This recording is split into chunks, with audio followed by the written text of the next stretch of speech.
ঘনঘোৰ বৰষুণৰ ৰাতি টপ টপকৈ পৰি থকা বৰষুণৰ মাজত এখন ভাঙি যোৱা জুপিৰ দুৱাৰত হঠাতে খটখট শব্দ বাজিল। ভিতৰত থাকিল এজন দুখীয়া ল'ৰা। তেওঁ জীৱনৰ কেৱল সততা আৰু সংগ্ৰামত ভৰসা কৰি চলিছিল। দুৱাৰ খুলিলে আৰু সন্মুখত দেখা পালে যেন এক ৰাজকুমাৰী। কিন্তু এয়া কোনো সাধাৰণ ছোৱালী নাছিল। তেওঁ আছিল জিলা প্ৰশাসক ডিষ্ট্ৰিক্ট মেজিষ্ট্ৰেট। কিন্তু তেওঁ ইয়াত কিয় আহিছিল আৰু এই দুখীয়া ল'ৰাজনৰ সৈতে তেওঁৰ কি সম্পৰ্ক আছিল? আকাশৰ বজ্ৰৰ গৰ্জন যেন যুদ্ধৰ ঘোষণা, বিজুলীৰ চকচকিয়ে গাঁওখনৰ নীৰৱতা ছিঙি পেলাইছিল। কিছু মুহূৰ্তৰ বাবে সকলো বস্তু উজ্জ্বল হৈছিল। তাৰ পিছতে আকৌ ঘোৰ অন্ধকাৰ। গাঁওখনৰ অন্তিম প্ৰান্তত এটা ভাঙি যোৱা জুপৰি। মাটিৰ গাত টপটপেৰে পানী পৰি থকা পাতৰ ছাই। দুৱাৰখনো সৰু, এক ঢাকাত নিজে খুলি যোৱা।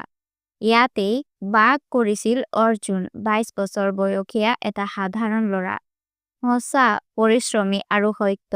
দামী কাপোৰ নাছিল, কিন্তু চকুত আছিল সংগ্ৰামৰ দীপ্তি। সদায় দিন আনৰ খেতিত মজদুৰি কৰি, ৰাতি জোনাকৰ পোহৰত বা ফুটফুটীয়া চাকি বাতিৰ তলত পঢ়া-শুনা কৰিছিল।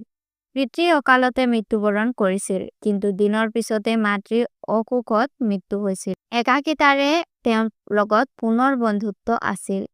সেই ৰাতি বৰষুণে জোৰ ধৰিলে। অৰ্জুনে চাটাইখনত বহি এখন কিতাপ মেলি পঢ়িবলৈ ধৰিছিল।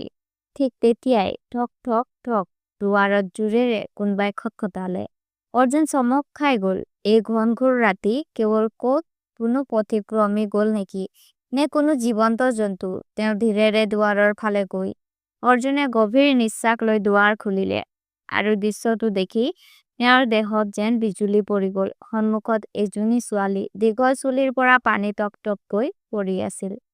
নীলা চকু, গালৰ কাষত লাগি থকা ভিজা চুলি আৰু সাদা কাপোৰৰ শাৰী সম্পূৰ্ণ ভিজা। শ্বাস-প্ৰশ্বাস বেছি টুট নীলা হৈ পৰিছিল। মই ভিতৰলৈ আহিব পাৰিম নেকি? তেওঁৰ কণ্ঠত থৰথৰিয়া, হয়তো শীতত, হয়তো ভয়ত। অৰ্জুনে পিছলৈ এবাৰ চালে আৰু মাতিলে, হয় হয়, ভিতৰলৈ আহক।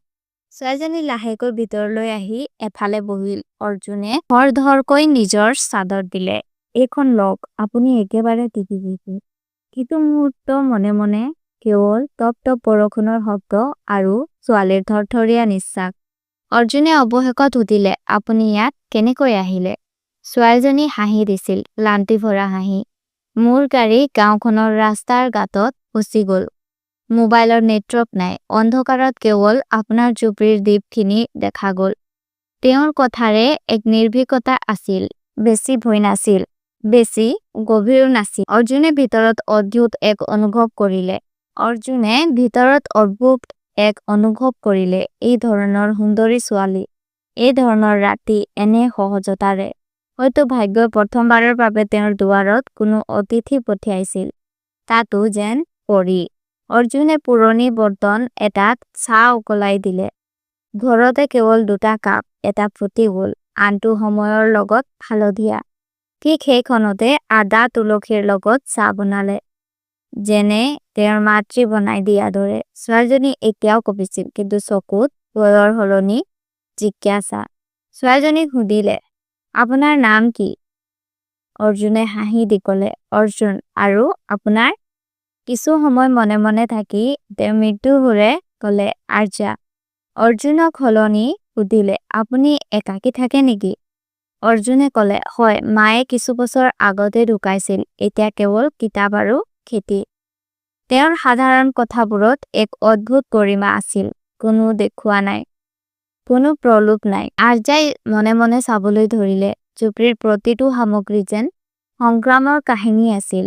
পুৰণি ৰেক, মাটিৰ কলহ, কাঠৰ মেজ। আপোনাৰ ওচৰত সামান্য আছে, কিন্তু সকলো সম্পূৰ্ণ আছে। আৰ্যাই ক'লে, সততা, সতুলি, আত্মসন্মান। অৰ্জুন কিছু সময় নীৰৱ থাকি ক'লে, লৈ একো নাথাকে, তেতিয়া আত্মসন্মানেই সৰ্বশ্ৰেষ্ঠ ধন। আৰ্যা গভীৰভাৱে প্ৰভাৱিত হ'ল। কথা চলি থাকিল। বৰষুণে তেতিয়ালৈকে কমিছিল, কিন্তু দুয়োৰ মাজত আত্মীয়তা গভীৰ হ'ব ধৰিলে, যেন বহু বছৰীয়া লগ।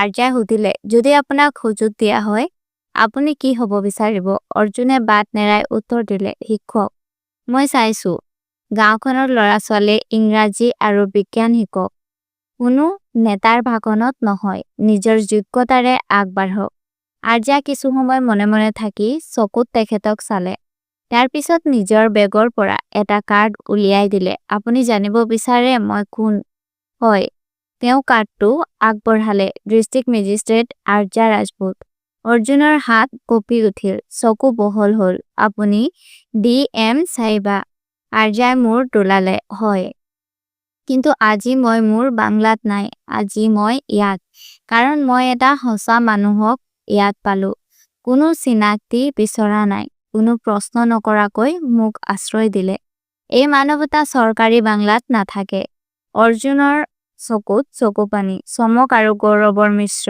অনুভৱ পিছদিনা গাঁওখনৰ সকলো খবৰ হ'ল DM চাইবাই দুখীয়া ল'ৰাৰ ঝুপৰিত ৰাতি কটালে কোনবাই চমক খালে কোনবাই প্ৰশ্ন তুলিলে কোনবাই বহু কথা ভাবিলে পিছদিনা যেতিয়া আৰ্যা নিজে চৰকাৰী গাড়ীৰ পৰা গাঁৱত আহি অৰ্জুনৰ কান্ধত হাত থৈ মিডিয়াৰ সন্মুখত ক'লে এই আচল ভাৰতীয় য'ত সঁচা মানুহৰ দীপ্তি মাটিত মিহলি হ'লেও উজ্জ্বল হয় সেই দিনেই চৰকাৰে গাঁওখনৰ বিদ্যালয়ৰ বাবে তহবিল মঞ্জুৰ কৰিলে ৰাস্তাৰ মেৰামতি আৰম্ভ হ'ল সৰ্বশ্ৰেষ্ঠ পৰিৱৰ্তন অৰ্জুনক গ্ৰামীণ শিক্ষা প্ৰেৰক হিচাপে নিযুক্তি দিয়া হ'ল এতিয়া তেওঁ গাঁওখনৰ ল'ৰা-ছোৱালীক শিকাইছিল কল্পনাত নহয় সঁচাকৈ জীৱনত পৰিৱৰ্তন আনিছিল আৰ্যা প্ৰায়ে গাঁওখনলৈ আহিছিল ল'ৰা-ছোৱালীৰ লগত কথা পাতিছিল অৰ্জুনৰ লগত দীঘলীয়া আলোচনা কৰিছিল এদিন উজ্জ্বল দিনত আৰ্যা আকৌ ঝুপৰিৰ আগত